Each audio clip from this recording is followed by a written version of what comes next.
Good morning, all you keen people. I'm Sam. And I'm Jordyn, and we're coming to you live from Harlem, New York. So, Jordyn, why are we in Harlem today? Because, Sam, Harlem is a center of talented writers, composers, musicians, artists, and entertainers. No way!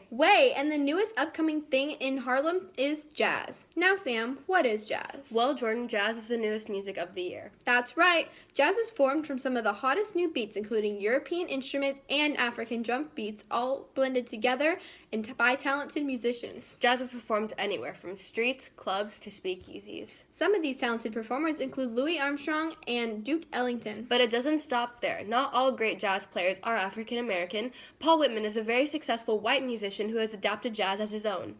Louis Armstrong, who was originally a cornet player, is now one of the most magnificent trumpet players of jazz music.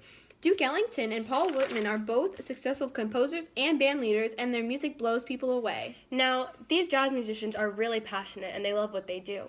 It's true, Sam. These musicians play at inns and clubs all over doing what they love because it makes them happy. You know, Jordyn, I have a feeling jazz will soon be spread all over the world. I think you're right, Sam. It's already been spreading all over America. But jazz isn't the only new thing of the 20s. That's right. Here's Rebecca coming to you live with some new upcoming topics right after these messages.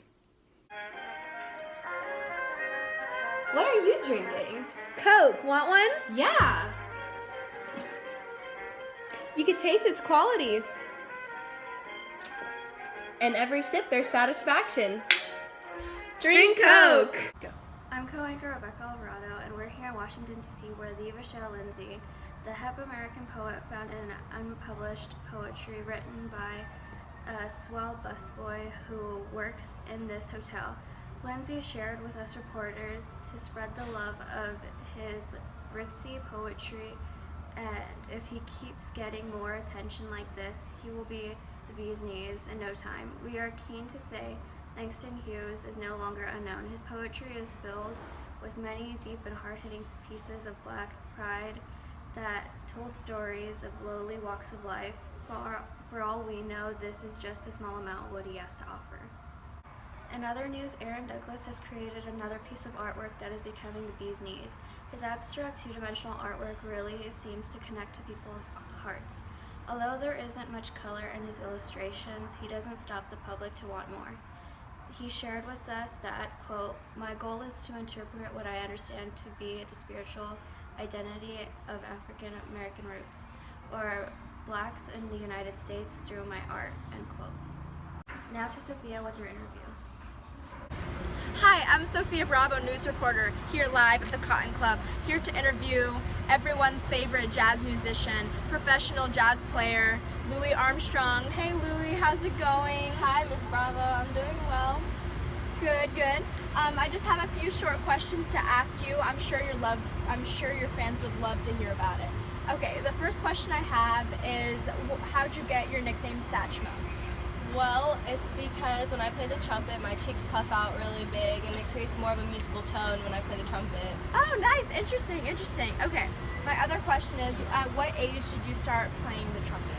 I was around 11. I was put in a boys' home, and there I received musical lessons on the cornet, and I fell in love with music, and now I play the trumpet.